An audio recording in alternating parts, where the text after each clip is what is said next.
All right. Shall we crack on? So I'm sure people don't want to be on here for too long.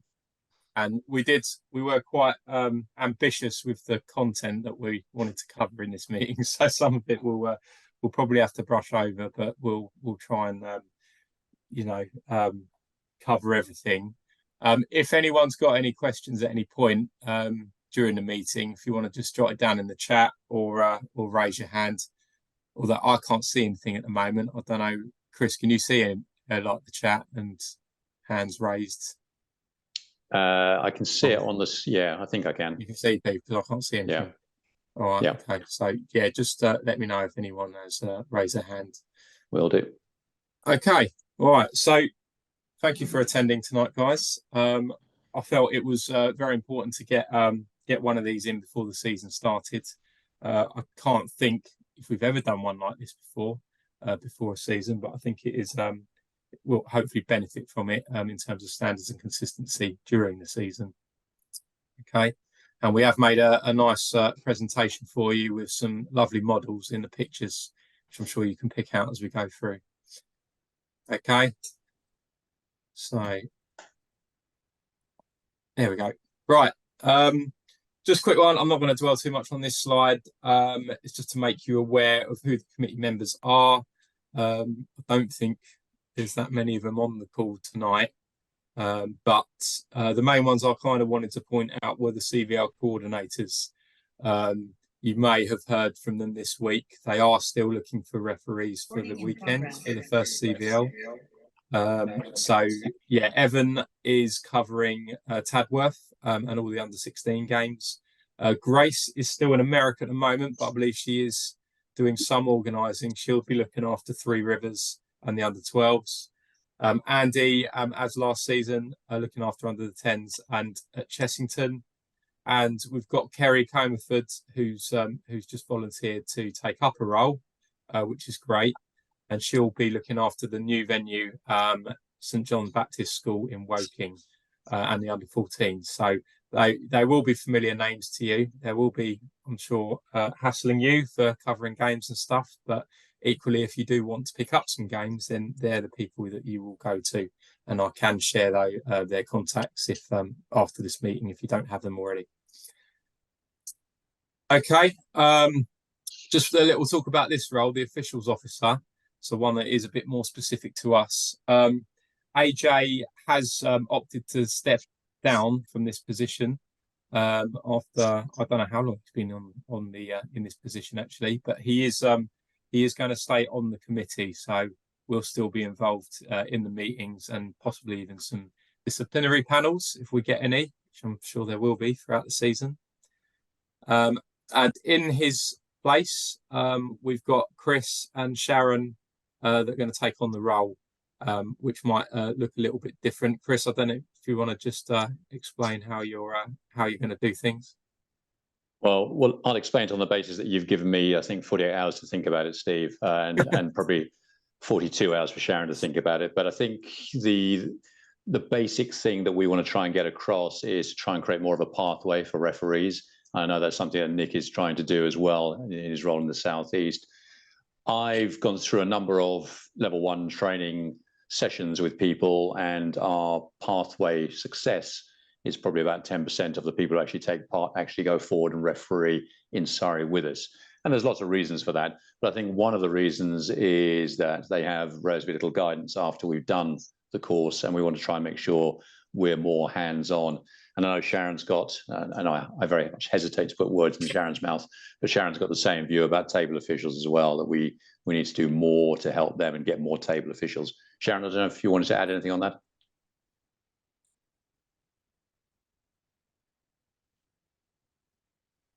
You're muted. Sorry, yeah, no, I know. Yeah, sorry, I couldn't find the button. Yeah, no, nothing really more to add to that. I think, we had a sort of informal conversation yesterday. And I think for me, it's about developing from other pools other than just the young people, because often that pathway is that they, table officials and referees, they develop and they finish their training and they get their level 1, level 2, and then they go to university. and then they never come back again. So I think that was just the only bit to add, was that it would be nice to maybe kind of, you know, pull people in, players. Sanj, I hope you don't mind me kind of pulling you in here. You know, you've been an absolute godsend to the league. So that's sort of a prime example, you know, where maybe we can look at different pools of people to develop. Yeah, so it's basically the sort of the has-been players like Steve, like Sanj, and a few others that we can then encourage to take the referee pathway. Not sure you encouraged me very much, Chris, actually, over the years of refereeing me, but, you know, is what it is. The boot's on the other foot now, Steve, so yeah. you can have your revenge. I think that's as much as we wanted to just say very briefly at the outset. Cool. All right, thank you very much, guys, and you're very welcome onto the committee, and I'm sure you'll do a fantastic job. Chris will, and I'm sure Sharon will say a bit more later on, but they're going to assist with some of the slides, so it's not only going to be me speaking, thank goodness. So just to start with, I'm sure this is something you're all very, very interested in, is money and the fees and how we're going to do things this year. You'll see on the slide there, we've got some recommended rates, which is on the BE site. This is what they're saying that we should be paid for local league. Now, obviously, that rate there doesn't include travel. So you would have to work out your travel based at 45p per mile, which it is this year. It's gone up. And that will be how much you should be charging the teams. Now, in Surrey, we're saying that the minimum that you should be paid is £25. So if you're a level 2 referee and your travel works out to be £4, for example, so that will come to £22, you can claim 25. We're saying 25 is the minimum, so you can just round that one up. But we're also putting the max cap at 35, which is in line with Junior National League. It is 35 this season, so you shouldn't be charging more than £35 to ref a game in the local league. So please don't overcharge the teams. I'm sure they struggle enough for money as it is. So be fair with what you're charging. But this is a base, and I will be communicating this to the clubs as well. Equally, something that I am changing slightly for this season is that the away teams are going to be the ones making payment to officials. The home teams will be arranging them. The away teams will be paying them. I haven't told that to clubs yet, but that's what's going to happen. Yeah, so she's gonna cook. We'll come back and eat. Okay. She's cooking now. Someone needs to mute. When they come. So 4 gents. Yeah. Rohit, do you mind putting Oh, yourself I'm on so mute, sorry. I please? didn't realize I was unmuted. I'm so sorry. Thank you. Hi, everyone, by the way. Hi. Okay. So yeah, like I said, away teams paying officials. So you're going to make deals with the home team. It's going to be no good because the away team are the ones that will pay. So just so you're aware of that. I'll put in the CVL rates as well. These are fixed, so there's no travel you can put on top. But you'll notice if you've done CVL before in last season that we have increased these quite substantially, which I'm hoping that will be good news for you guys. And another incentive to try and cover referees for this weekend. So if you are free on Sunday morning / afternoon and those rates look good to you, then please get in touch with one of the coordinators or even myself if you haven't got their contact details, and we can get you put in. So I'll move on. I think your bit's next, Chris, isn't it? I think we're going to move to standards. Yeah, I think we've all been in that situation where we've been at the court in reasonable time, ideally 15 minutes, and our co-official isn't there. Now, some co-officials don't think that's a problem. I think that is a problem because if you're going to do things properly, and particularly around licenses, somebody has to do that. And if you're taking the view that I'm going to rock up 5 minutes beforehand, that means the other official is going to be doing all that for you. So we're all going to have situations where we don't get there 15 minutes beforehand, or the court time dictates that we can only get up there 10 minutes beforehand, whatever it happens to be. But I think if we aim for that as our standard, then that's what we should all try and adopt. There will be situations, but then it's just communicating with your fellow official. But let's not get into the habit of always rocking up 7 or 8 minutes before the tip and expecting everything to be done, because it won't be. Similarly on uniform, let's try and make sure that we look like we're a team. We're getting paid for this, so we're pseudo professionals. So try and adopt the same standards of grey top, black trousers, black shoes, socks, etc. If you know your co-official, I sometimes exchange messages with Steve when I'm doing a game saying, "What are you wearing, darling?" And we then try and coordinate as to which shirt we're going to wear, given there's a variety of shirts. But as long as it's grey, don't think it matters too much. Licenses, obviously, with the players' licenses, we need to sort out before the game, but also our own licenses. We really need to get into that habit of showing the officials, the scorers, our own licenses and make sure it's on the sheet as part of completing the score sheet properly. Because I think Steve, although he's walked away now because he's having to listen to me talk, will verify that there's an awful lot of score sheets that come into him that haven't been properly completed, haven't been signed off, and or haven't been filled in properly. So to a certain extent, that's part of your pre-game check to understand there are some scorers that we know you don't even have to worry. They're going to do it all for you because they're very experienced at doing it. And you can just go, that's fine. There are other scorers that you might not have worked with before or might be just starting off. And in which case you might have to help guide them through it. So let's make sure that when we do sign off the score sheet, it's all properly completed as far as possible so that Steve doesn't have to then go back to people and saying what happened on that game because there's no final score in or something else is wrong on the score sheet. And he requires them within 24 hours of the game if there are any reports, so any disciplinary reports, any comments. And I think one of the things we can think about doing, particularly around CVL, is you may not get to the point of reporting a coach, but you may think a coach's behavior is slightly unsatisfactory. And that may be something we want to just share with people so that we can nip it in the bud before before anybody starts needing to hand out technicals and throwing coaches out. That's something we really don't want to do at CVL, not least of which is because there's usually only one coach. If you start throwing coaches out, you can't play the game any longer. So I think if you do start feeling that certain coaches are being a little bit, just say, over exuberant in their questioning of calls, let's have the conversation, speak to Sharon and myself, and we can escalate it if necessary. But let's have the conversation before we start throwing people out. Steve. Thank you, Chris. Don't know if I've got anything more to add to that. Did you, sorry, I had to go and sort one of my kids out, but did you say anything about us presenting licenses? And I say us as referees. Yeah. So that can be asked of us, you know, a table official, a team, a coach can ask to see our license, right? And don't take offence to that. It's, you know, it's part of the drill as well, and I will be communicating that to the clubs as well. Okay, so I think Chris, you were going to start this page, weren't you? The next one. Hold on. I am when it appears. Yeah. Sorry, my clicker's not working now. There we go. It's an old bugbear about player uniforms. I know some officials take a slightly more lenient view to it about what's allowed, what's not allowed. Again, I think we should try and be consistent so that on one week we don't get one team of referees saying one thing and the following game another team of referees comes in and says, actually, no, you can't wear T-shirts underneath your shirt, or you can't wear this, you can't wear that. And I know you get that sort of surprise look some weeks because players will turn around and say, well, I've been wearing it for half the season. Yeah, but you shouldn't have been. So player uniform, no T-shirts, compression garments, and compression does mean compression and not sort of a loose fitting T-shirt that's almost tight.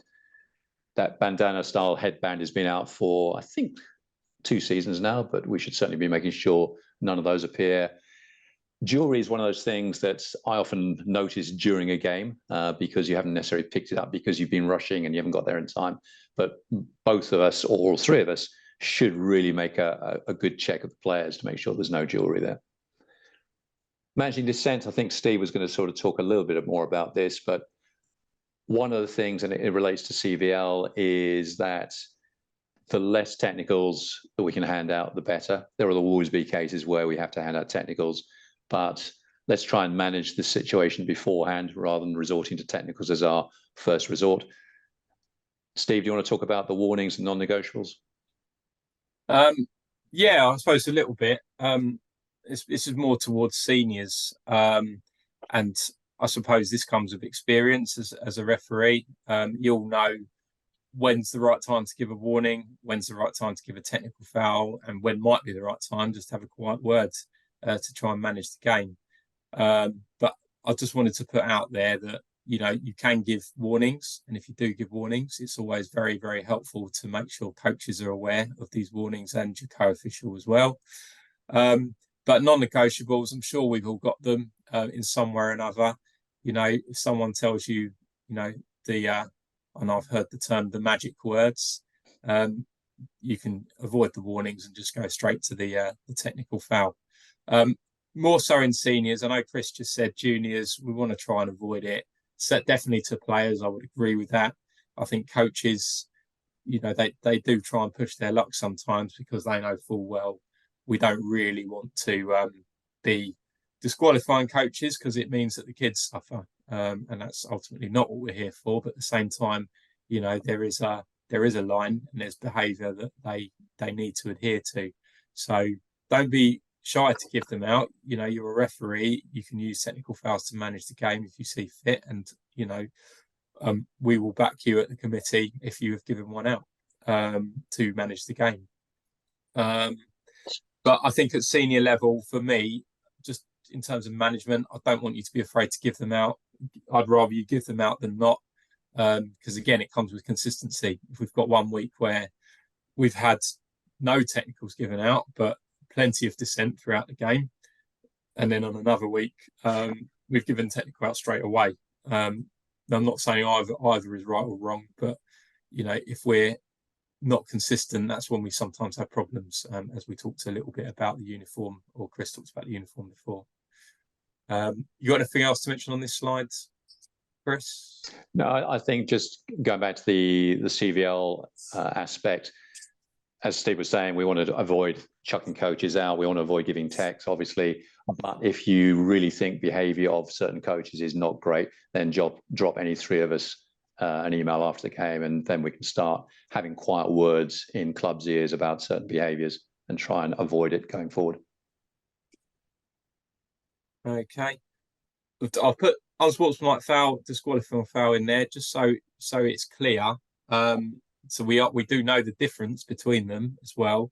Technical foul is obviously non-contact. Unsportsmanlike foul is contact, and I've actually got a slide on the criteria just as hopefully a refresher to you guys. It's not the first time you've seen it. And obviously disqualifying fouls, we don't really want to be doing that. But when it comes to things like fighting situations, then that's when you're going to have to start using them. But that's when you're also going to have to start writing reports. So just so you know they're there, and you can give them out if absolutely necessary. So I'm going to brush over this because this is like me teaching you how to suck eggs a little bit, more of a kind of refresher, and just something to think about when you're making foul calls, just for consistency. Things I want you to think about, obviously, when you're calling a foul, you probably do anyway, looking at defense. Are they in a legal guarding position? And hopefully you all know what that is. Essentially facing your attacker, feet shoulder width apart, and you can move backwards or laterally. Cylinder principles. So again, this applies to offensive player and defensive player. Have they gone straight up and down? Have they moved backwards or sideways like the legal guarding position? Have they stayed within their cylinder? If there is contact, who's responsible? Who's left their cylinder to make that contact? The no charge semicircle under the basket. Just to be clear on that, that is only relevant if the offensive player is airborne, has left the floor. Okay, because if they're still on the ground and dribbling, then that semicircle does not apply. Okay, so just so we're clear on that particular rule. But if they are airborne, then you can't call a charge. Basically, it should technically be a no call, depending on how much contact there is. Screening, just obviously. Principles of screening, staying within their cylinder. They can screen with their backs or fronts, either way. I think there was a question on that in the rules test. Any of you sat that? And have they given enough time and distance? Okay, so it's usually one step either way. That's only applies to the player that doesn't have the ball. Okay, if they've got the ball, then time and distance doesn't apply. Violations, travelling. I think we all know what travels are, aren't we? Gather step when that applies. sometimes, especially with how travels are now, it can look wrong, but it's important that we don't guess, that we've looked at the footwork. Yes, that is too many steps. That's going to be a travel. Okay, sometimes it does look like they've taken too many steps, but actually the footwork's right and it's legal. So just be aware of that. Fumbling. I've actually seen a couple of situations of this in local league where someone comes to dribble and they try and stop, but they don't actually catch the ball. They fumble it, and then they go and gather it again when they pick the ball up. And I've seen people call that as a travel, when it's actually not. You can fumble the ball, but then you can't dribble afterwards. Okay, and do know the difference between a fumble and either a pass or a shot. Okay, have they lost control? Have they not? So just be aware of that.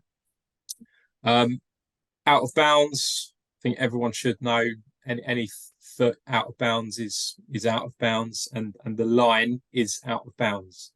Okay, so anyone steps on the line, they're out. And equally, if someone's inbounding the ball and they step on the line, they're not on the court. It's legal. Okay, so unless they're they've stepped their foot on the playing court, that's fine.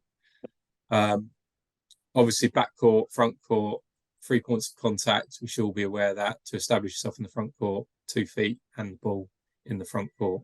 Okay, and then if anyone goes back, it's the backcourt violation. Okay, on a breeze through this criteria for unsportsmanlike foul. So there were 5 points of criteria. There's now 4. So C1, no legitimate attempt to play the ball.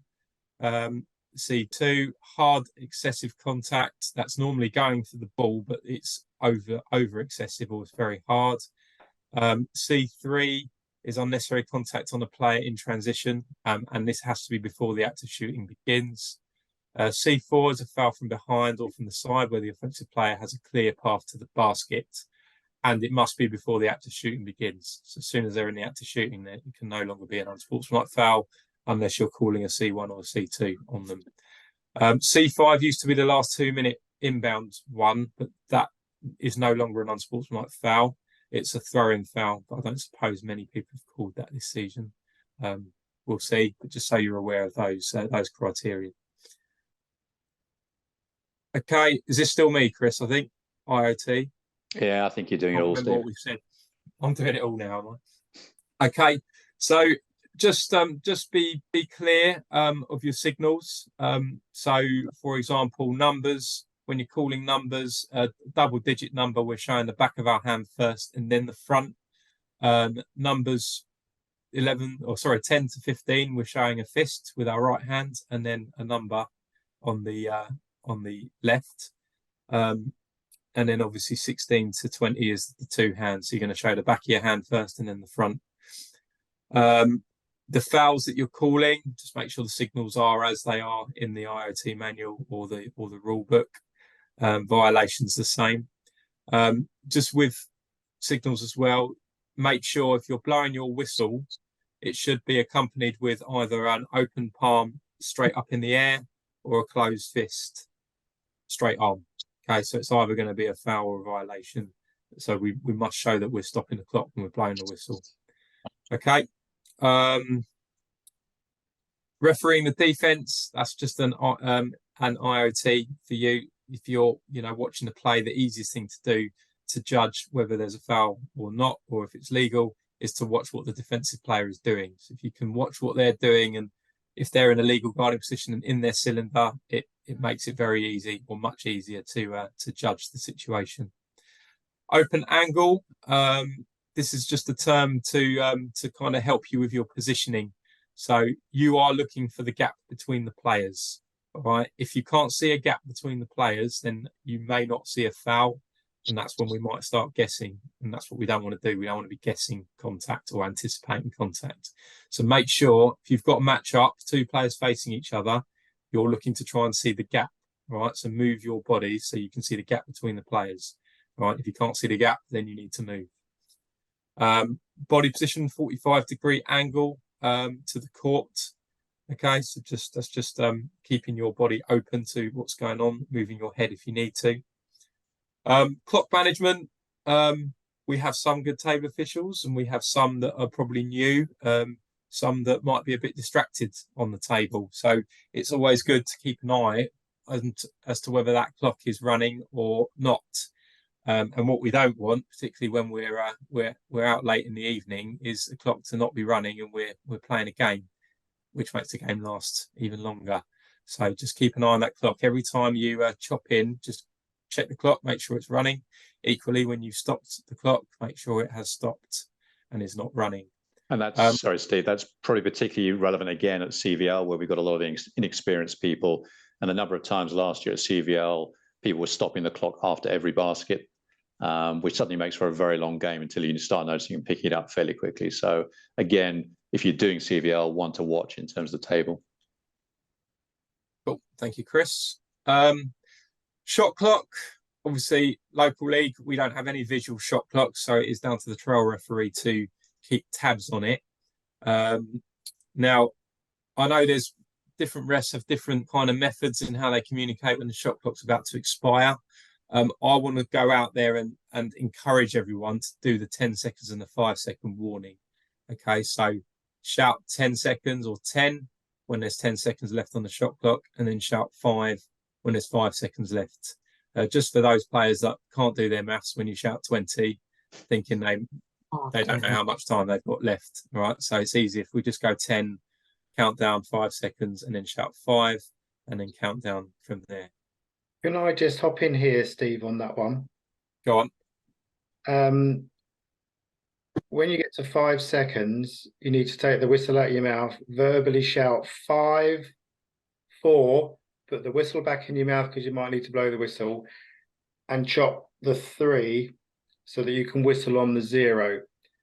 The reason for saying 5, 4 is that gives them 2 chances to hear you say the words and then visually be seeing you counting down, so there could be no questions asked should you need to blow the whistle on 0. Okay, thank you, Nick. That's a good little technique there. So that's what we'll say. We'll try and do. We'll hit the 10, say 10, then shout 5, and then 4, and count the last 3 until there's hopefully, well, not a violation, but there might be. Okay, warning whistles. Okay, so I'm basically aiming this at when you blow a whistle before you inbound the ball. Okay, so this should be done before the start of each quarter, including the start of the game, immediately after a timeout, on the end line in the front court as well. I think that's all of them. I think so, but there's no need for a warning whistle in any other situation. Okay, so just so you're aware of that. And just a reminder of your last 2-minute mechanics. Okay, so we should know the last 2 minutes. The clock does stop after the basket, so it's checking that the table official has done that. And then you put your hand back up and chop the time in, ready for when the ball comes in. We've also got to give boundary line warnings as well in the last 2 minutes. So just before you inbound the ball, wherever it may be, that you do a little chop or swipe on the boundary line. That is your warning to tell the players that they can't cross the boundary line, because you're supposed to give a technical foul if you've given that warning.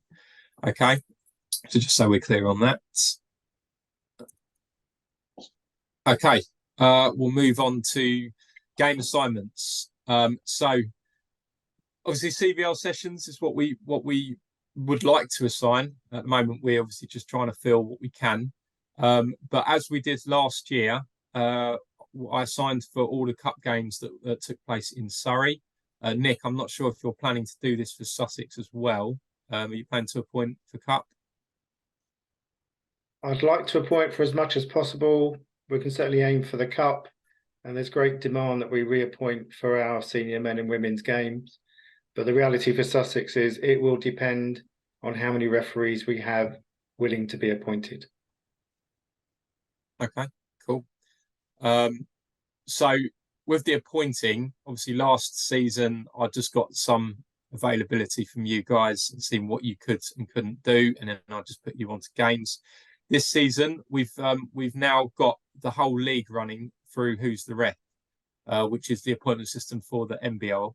Those of you that are probably familiar with that. I'd like to use this system for cup appointments. So I'll go on there at some point before the first cup week, which, as you can see, there's the 29th of October. Make sure those who don't have accounts set up. Those of you that do have accounts, just make sure your availability is open for the cup weeks on days when you can do or would like to do a cup game. And yeah, hopefully we can do all our appointments through Who's the Ref, and you have the ability on there to accept and decline appointments. There is an app that accompanies it, which is I think £2.99 I think for the app. Very, very easy to use. And again, those that do NBL will be very familiar with that. Obviously, finals weekend, we've got dates for that already. The 11th of May will be senior finals, and the 12th of May will be CBL finals, and we will be appointing to those as well. Okay, I've done a little picture there of what the calendar looks like on the browser version of Who's the Ref. So you can see this is just my page. X is obviously where you're not available. There's a green tick where you are available, and there's the kind of bluey tick with a star where you've been assigned a game. So that's kind of where how it does look, and it's fairly easy. Just click on a day and you can change your availability. Quite straightforward. Okay. This is your bit, I think, Chris, and maybe Sharon might say a few things as well. Yeah, absolutely. So one of the things that Sharon and I have very briefly talked about, and we're very much in agreement on this, is to try and launch or develop a mentoring system. So for any of our new officials, and by which I mean both referees and table officials, they have someone who's more experienced. Doesn't really matter too much about the level, but certainly a more experienced official who can help them and develop them. So currently at the moment, we do it on a purely by luck and happenstance and chance way of dealing with it. I was very lucky. I was mentored by a level 3, so you can blame her for most of my failings. But we've all had that experience of having someone that we've been able to turn to help us with game situations, questions, not entirely sure how to handle this situation, but also someone who can potentially come along and watch the games of someone who's learning to be a referee and help improve them on that basis. So what we're really going to be looking to do is to try and get you guys to volunteer to be a mentor. And I know you're going to say, what does that involve? And I'm going to say, I don't know yet, but it's going to be light touch. So if we get people coming through as L1s or L2s and they want a mentor, we're able to say, here's 4 or 5 people. The idea would be that they can then get a one-to-one relationship with one of the mentors that we've appointed and help them develop their skills. So it's as simple as that. It's a fairly obvious thing to do in some ways because we've all benefited from having our own mentors, but it's all been a little bit accidental. And what we'd like to do is try and make it a little bit more of a pathway, particularly for the very junior officials as L1s, to try and encourage them. Because as we all know, and we see it happen all too often, they get their first difficult game and they want to walk away because they've been abused by maybe their co-official, which happened to me when C was refereeing with me, but that's another story, or more likely to be coaches, players, spectators, all that sort of thing. So we need them. We need more referees, obviously. Nick will say exactly the same thing in Sussex. So we want to try and make sure we reduce the wastage of referees because we're not looking after them. So it's pretty much as simple as that. And I know Sharon's got the same view on table officials as well. Sharon? Well, yeah, not much to add really. Just my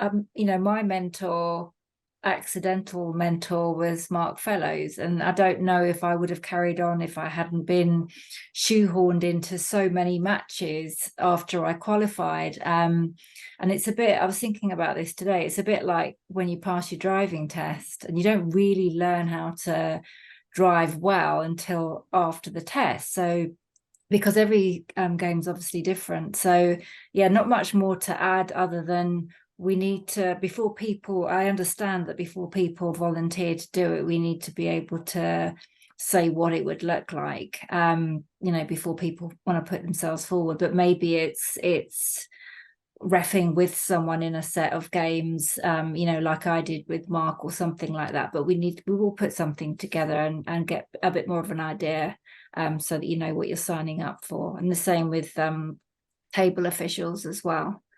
I need to have a little think about what that looks like. Yeah, we're all busy people, so this is going to be light touch, but it's going to be, for instance, I'm going to do an under 10 CVL, I think Sunday week, with Miranda, who did my last L1 course, just to Miranda and her son, I think I'm doing it with, just to help them with their first couple of games. I know doing under 10 CVL or under 12 CVL is not probably the most exciting refereeing we'll ever do, but if we're only asking you to do it once every couple of months with someone, I don't think it's a big ask. So that's what we're really looking to do, just getting people in a nice, safe environment with someone who'll look after them and encourage them and help them on their journey. That was it, really, Steve? Okay, that's all on development, yeah? Yeah, other than to say, if you find people in your clubs, because I know a number of you are still associated with clubs who think they can referee, do please push them onto the courses, because the more people we get through the courses, the more people we're going to get qualified. Cool. Thank you very much, Chris and Sharon. So, sorry, there's a question, Steve. There's a question that's come in. Are referees responsible or play any part in controlling any crowd? Sorry, it's just flicked off again. Any crowd altercation once the final whistle is blown, or is this the home court team's responsibility? It shouldn't really sit with you. Oh, sorry, I see Nick's ready to answer this one. Go on, Nick. I'll let you take it. Yeah, so referees tend to think we're just responsible for those on the court and the team benches, but we do have some responsibility for the spectators. The reason being that they can impact the safety of the game to the point where if you don't deal with the spectators, you have to abandon the game because it could be unsafe to continue. We don't want parents nose to nose on the halfway line trying to have a fight, which I've had a few times over the years. With the new Basketball England disciplinary code, that is also something that will be covered, because the home club are essentially held responsible for spectators. And the way we should be dealing with it is this new game day delegate role that Basketball England introduced last season. Whilst that is thought of as just for NBL games, it really is something that all games should have. So essentially, as a referee, if there's a problem, if you feel that you can deal with it and confront and, you know, ask them to leave if you have to, you can do. You're perfectly at liberty to do that. If you do, though, you should obviously report it to your league, or if it's a National League game, to Basketball England. But you can get the home team, or if it's clearly the away team spectators, I hold that coach responsible. And I've literally always found that if I have a polite conversation with the relevant coach, they will help me deal with the situation. And I have asked parents to leave. There's nothing wrong with that. And the reason why I say that is that if they don't, you really have to consider whether it's safe to continue the game and abandon the game. And when I find I talk to coaches and I say that specifically, that's why I say they're always happy to help. It's not easy to deal with. Some referees will feel it's too difficult for them emotionally, especially if they're young or new officials. But if you're experienced, it is something you can deal with. But most certainly, please do report it to the league, because the league can also take action under disciplinary code. The disciplinary code essentially only allows a league to fine the club a monetary amount, because by rule, they're not a member of Basketball England, so you can't discipline them. But actually, maybe they're a member of Basketball England, because I've had this with coaches and other players. So there are ways of dealing with it. So as a referee, you can, but like I say, try and find the coach that is responsible for that issue and get them to help you if that is something you can feel you can do. Thank you very much, Nick. Yeah, I was going to obviously say that any crowd problems, really, the league need to be aware of, i.e. me. So, yeah, if you have got any incidents, or you do get incidents this year, then make sure that report comes in within 24 hours of the game, and then the league can take the appropriate action. It is something that Sussex has had a problem with again this last season. It seemed to go away before COVID, but it's come back last season, and we've had to discipline several clubs because of the behaviour of their spectators. Okay. Was there another question, Chris? I don't know if you No, that was it. That was it, Steve. Okay, lovely. Right. obviously you're aware we've got a referee contact list, and this contact list is what we send out to the clubs, particularly the senior clubs, so they can try and arrange referees for their games.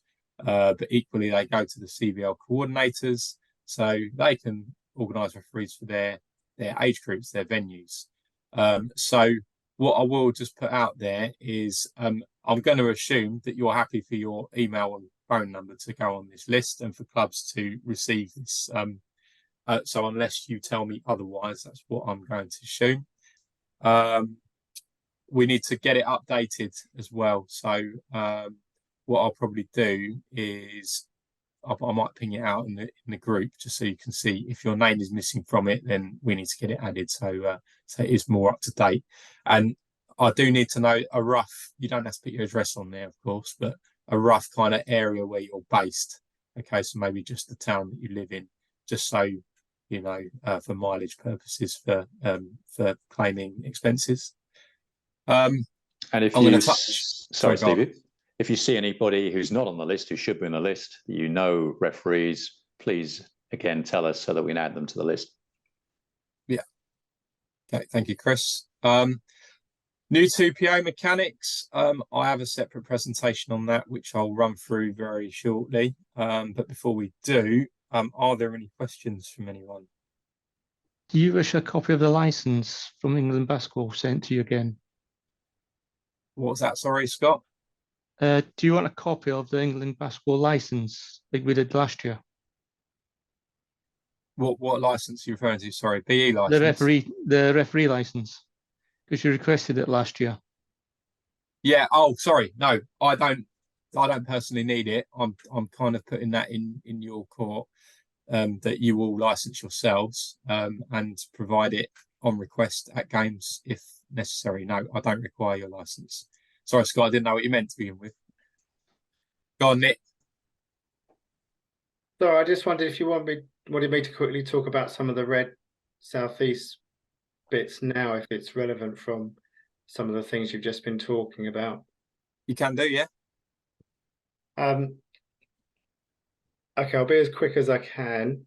For those of you that don't know me, my name is Nick Bedwell. I'm based in Worthing. I run the Sussex League, one of many hats that I wear.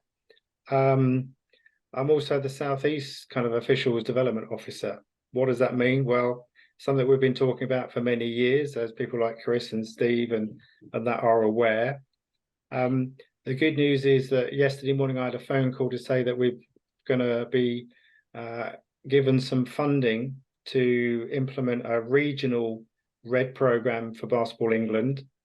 RED stands for Recruitment, Education, Development, Deployment. So a bit more formal structure to how we get people doing courses and then take them from, say, a level 1 to level 2. These are some of the things that Chris and Sharon are already talking about.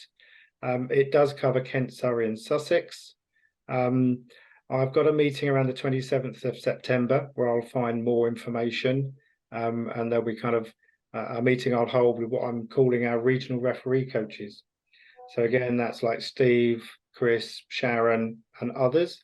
But what we want to try and do is not streamline, but actually kind of a better process for how we help officials develop more courses. And as Chris mentioned, the important thing is we take them from the course, hold their hands, make sure they license correctly, and then we kind of find them games to actually do.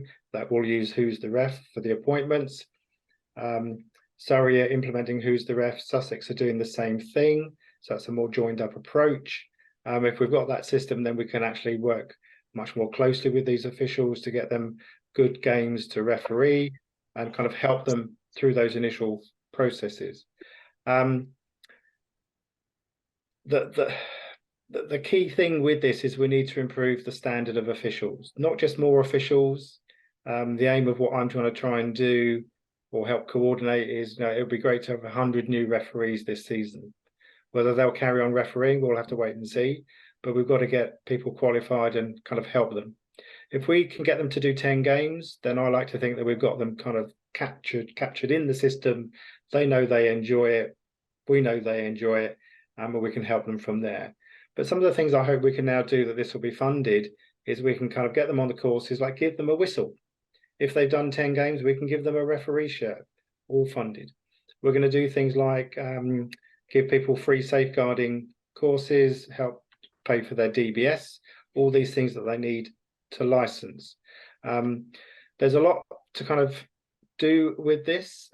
If I kind of tried to go through everything, I'll take an hour. But I'm, like I say, pleased to say that we've had the approval now from BE that we're going to be funded. This is something that we've been waiting for 18 months, let alone something we've been talking about for probably years. But it will kind of need a team effort with people like Steve, Chris, Sharon, others in Kent, and colleagues in Sussex. But hopefully with everyone's help, where we will be this time next year is in a much better position. There's just so many things to do: regular face-to-face meetings, regular online meetings, rules test and rule test with answers. There's no point giving you a rule test if you get a question wrong and you don't know what you got wrong. How does that help you learn? So yeah, lots to do. It's great that we've got the funding now. So yeah, please keep an eye out for things as it comes along very soon. Thank you very much, Nick.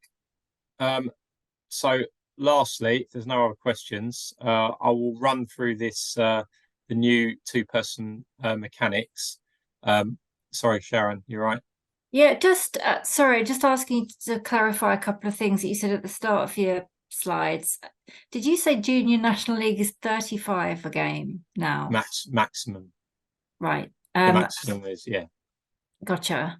And can I just ask about you said that you're changing it, that the away team pays for the officials now. Yeah. Can I ask why? So the main reason, it's actually to do with how the men's is set up. So they're going to be playing each other once, so either home or away, and then they split up halfway through into top half and bottom half, and then they play those teams in their half once more, but the reverse of the first time. So it is possible that there are teams that are going to have quite a few more home games than others, and just so it's fair and even all around, felt that it was better that to balance it out, we make the away teams pay for the officials. Okay, thanks. Yeah. Okay. Right. Is that all, Sharon? Yeah. Yeah, cool. Right, so new two-person mechanics. So if you went to a conference, you would have had hopefully a little bit more of a presentation. I've got a much more condensed version here. So there was videos at the national conference. I think at the regional conferences there was examples on court. So we went on court and we tried a few things out. But this is going to be just a basic sort of communication of the principles of the new mechanics. Okay. So just a couple of reasons why it's been changed. The 2PO mechanics have not really been updated for, and correct me if I'm wrong, Nick, is it around 20 years that without a substantial sort of update, whereas 3-person mechanics have been updated quite regularly in that time. And FIBA have kind of, you know, their standpoint in 2-person is they no longer recognise it because they don't run it in any of their competitions. So they've kind of left it up to the local, not local leagues, but the national governing bodies to kind of do their own 2-person mechanics. So what you're going to sort of learn now is what was trialled in Spain and adopted by various other national governing bodies. But the principle of it is it makes more sense around, you know, how we're moving, okay, how we start based on where the ball's brought in, and based on the opening jump ball and free throws. Okay, so it just makes a little bit more sense about our positioning on the court. So, as I said, determined by the opening jump ball, throw-ins and free throws only. There's no switching during live ball. So once we're in a certain side, that side we will stay until there's a dead ball or something else happens that we switch. If you're on lead, you can adjust your position along the baseline, go as far as the opposite side of the key, or we call it the opposite close down, but don't stray further onto the trail side of the court. So try and keep it lead and trail on separate sides. Go where you need to go to referee the game.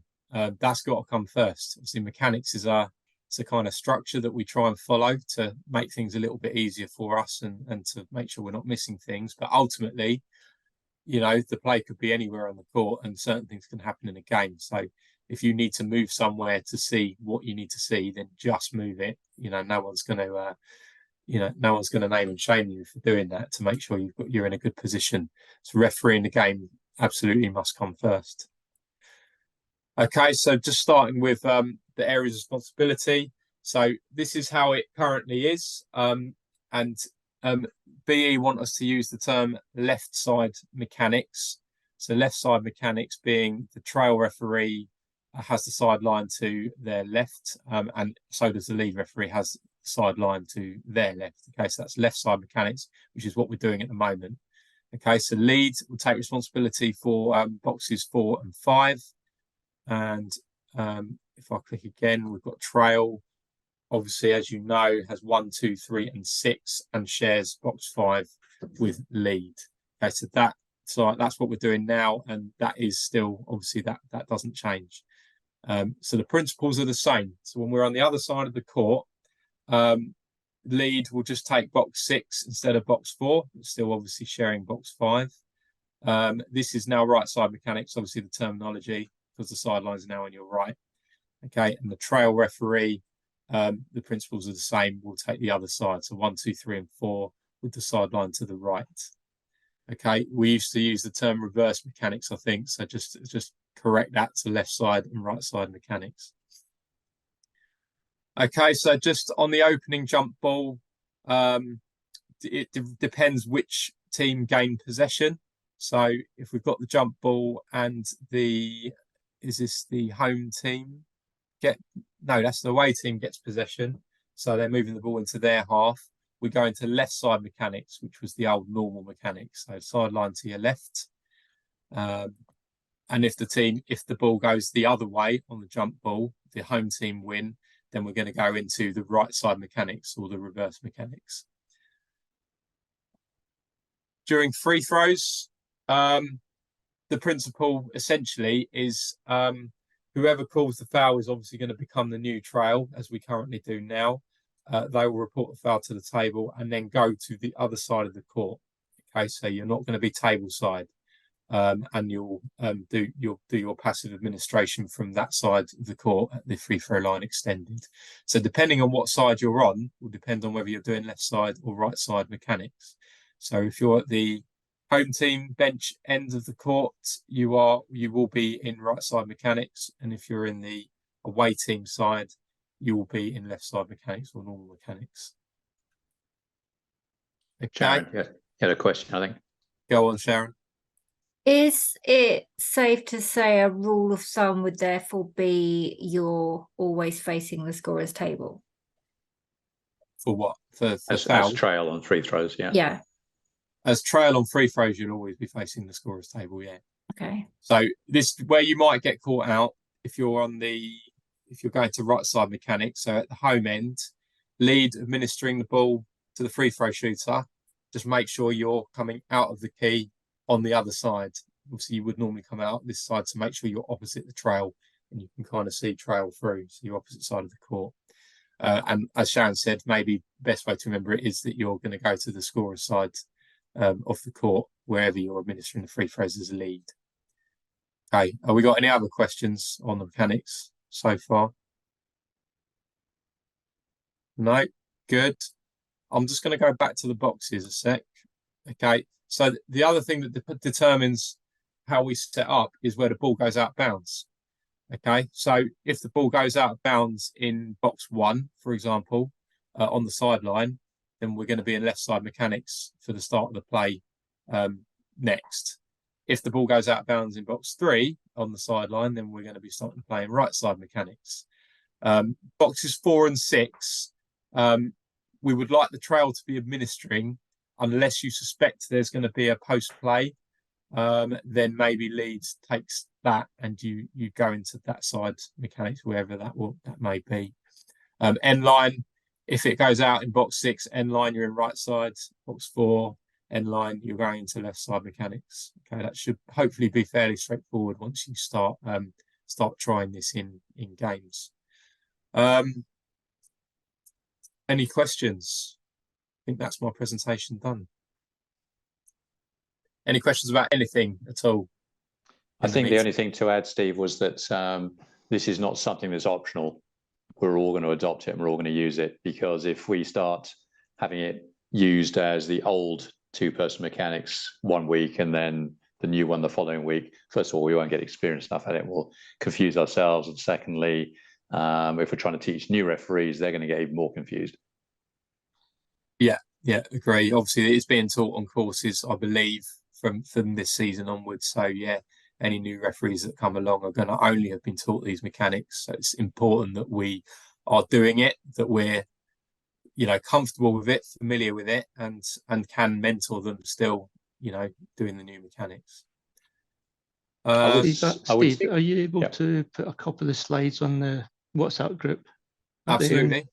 Yeah, the two-person ones or the meeting ones, or all of it, all the above. Probably all above, so everybody's got it. Yeah. Equally, Scott, this meeting is recorded as well, so I'll try and find somewhere to put the recording of this meeting. So those that couldn't make it, and maybe you want to watch it again, and listen to me talking for an hour, then you can do that. Go on, Sharon. Sorry, it's me again. You ages ago, you were said to me you had I don't know if it was the Final Fours or something, and you were doing this, and you passed me a YouTube video to watch, which I may not have got around to watching, but I wondered if it would be helpful to share that, to see it kind of, you know. We could, yeah, I could share a link to the Final Fours YouTube clips. So that this was being done at Final Fours, and also I believe it was being done at the Aspire tournament as well, when they weren't doing 3PO, that is. So if you want to watch some videos and watch some referees actually doing these mechanics, then absolutely watch it for a bit. And yeah, I suppose get it in your head. But I suppose until you get on the court and try it for yourself, you're not going to fully, you know, get it. But you know, I think it'll only take a couple of minutes of doing it, and it's very easy, very straightforward. I was going to say, Steve, I did it in a friendly during the summer, and you know, even someone as geriatric as me, within, you know, probably the first half of the first quarter or the first eighth of the game, I was pretty comfortable with it. There's going to be occasions where you're going to get it wrong between you, but I think as long as there's that sort of normal communication and you can quickly adjust, no one else is going to know except the two officials. But it's pretty straightforward, and you get the hang of it pretty quickly. So I wouldn't worry too much about it. It's just that once you've done 2 or 3 games, it will be like second nature. The two things that will confuse people to begin with, I mean, the left side is how we do it now. Moving to right side, we will get into the habit. The two confusing things is if your left side and the trail calls a defensive foul, right now you don't switch. When I say defensive as trail, that's kind of box 1. You're bringing the ball in box 1 next to a coach. Well, with these new mechanics, that referee is going to go opposite and become the new lead.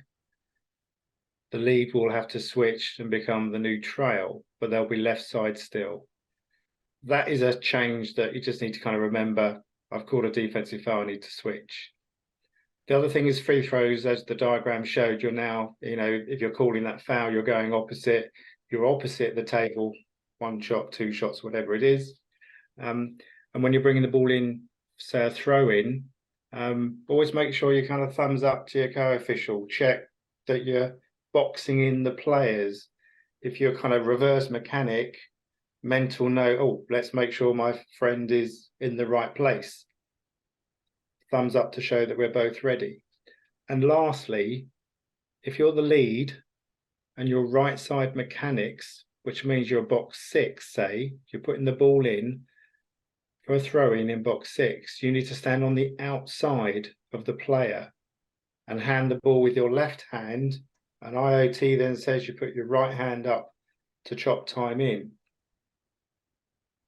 That is an alien muscle memory, because we would be used to being like on the inside giving them the ball. But you have to remember with these new mechanics, as lead, you on the outside handing them the ball if you're right side mechanics. Those are the little things that I think we will all get wrong until we've done a few games.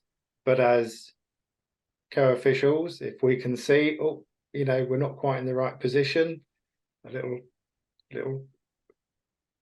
something just to help each other adjust. If there's a timeout, have a quick chat. Did we get that right? Was I in the right place? I can't remember. And after a few games, I'm sure we'll kind of get used to this. It isn't something that you can choose or not choose to do, as Chris said. We do need to move in this direction. And all new referees, when they go on practical sessions, they will be now taught these new mechanics. For those of you that don't know, I'm a level 4 referee. I've got a busted leg, so I can only limp around a court now. But I am a referee, tutor and coach. I do table as well. And one of the things we want to do through the red process is work with our regional referee coaches to make sure we're all on the same sheet of paper, reinforcing these new mechanics, etc., etc. So we're going to get it wrong, and there's going to be, so what do I do in that situation? Feel free to ask for help, and together we'll learn and we'll get it right. Okay, thank you very much, Nick. If there's no more questions, I'm not sure. Yeah, there's no more questions. Hi guys, I actually have one more question. Sorry, go on right here. So you guys probably haven't like seen me around for a while, and I've actually been out of practice for a couple of years when to uni, started working, and just life gets ahead of you, doesn't it? But trying to get back into the game. I know the schedule's pretty tight in terms of us starting up the season. And me working 9 to 5 now, it's only gonna be weekends that I'm available. But is there any like preseason games or games where I can get back into the flow of things? Maybe just trying to get myself orientated on the court as well. Something for someone who may have experience in paper, but I'm so out of touch with the game. Well, the last time I refereed a game was about 3 years ago. So I'd suggest you do some CVL games, right? Yeah. Right. Probably the easiest way. They're all weekends, all Sundays. So, whether you want to do 14s or 16s, we're always in need of referees at CVL. Okay, that's good. I mean, back in my day, it was convenient. I'm in Sutton, so it was in Stanley Park, and I know all the teams hated having to come to Stanley Park, but I was the only one not complaining. Are you guys still? You guys are centralized. So where are you based for this season? Is it already determined, or? Yeah, they're all over the place. So Chessington, we've still got Chessington under 10s, and then there's an under 16 game afterwards. Three Rivers Academy in Walton on Thames. There's under 12s there with an under 16 game afterwards. Under 14s are in Woking now at St John the Baptist School. And they're under 18s after that as well. So that's our longest day. And then the what was the other under 16s at Tadworth, yeah. Under 16s at Tadworth, which is probably your closest one, right, Rohit? Tadworth and maybe Woking. I've got maybe Woking as well. But I've got a driving test as well next month. So hopefully that will unlock me for the rest of the areas. Cool. Well, message me privately, and we'll see if we can sort something out. Yeah, and if it's a case of you can't get, I'm sure we can sort it out so someone gives you a ride or something like that. Okay. No, I appreciate it. Rohit, can I just ask you, are you I can't obviously see you, but you're not the Rohit that Bob Chappell used to, at the end of each season, say, and he's only 13, isn't he doing brilliantly? Yeah. Let me show my face. Say hi. Oh, wow. He's no longer 13. What happened to you, man? Age. That's so weird. Puberty finally. Bob Chappell loved you. Like, he was like, and he's only 13 and he's doing all of these games and he's fabulous. I'm thinking it can't be the same person. Yeah, it's been a while. Oh my God. Welcome back. Thank you. All right. But yeah, no, I'm happy to be back. I literally just moved back to Sutton like 3 months ago because I found a job in London. So excited. Good stuff. Good news for us in Surrey, definitely. Yeah. Cheers, Rohit. Yeah, drop me a line. separately. Will do. Any other questions? No, that's it. Can I just throw one more thing in the pot? I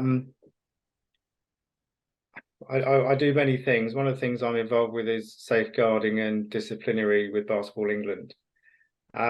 One thing that's become apparent through last year is who is responsible for the welfare and safeguarding of under 18 referee and table officials at games.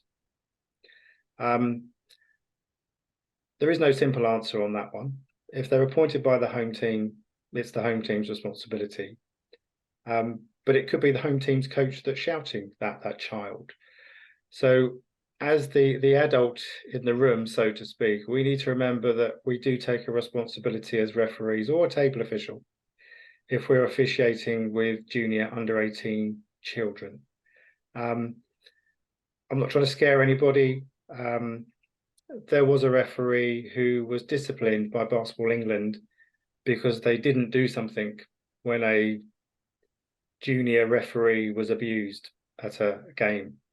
I don't want referees to kind of feel scared, but oh my God, I have to do so much. You know, I have to remember 500 pages of rules, interpretations, policies, and procedures. But please just bear in mind that, you know, if we're officiating with juniors, look out for them. If something serious happens, stand up for them, report the matter so that we can make sure it doesn't happen again. Because those are the sorts of things that make that young official never want to officiate again, which in one example, that was the case, that person did not want to referee after this incident. It's very disappointing when this happens. It's not unique to our neck of the woods. But like I say, yeah, let's look after our young friends on the court, please. Great point, Nick. Yeah, thank you very much. So I think we've been an hour and 10 minutes now, so I think we can probably wrap it up now. So any other questions, just send it all through to Chris Pullen and Sharon if in their new capacity. I'm sure they'd love to respond. But otherwise, have a great season. I'm sure I'll see all of you on the court at some point. And have a good evening as well. Thank you very much. Yeah, Thanks everyone. Bye.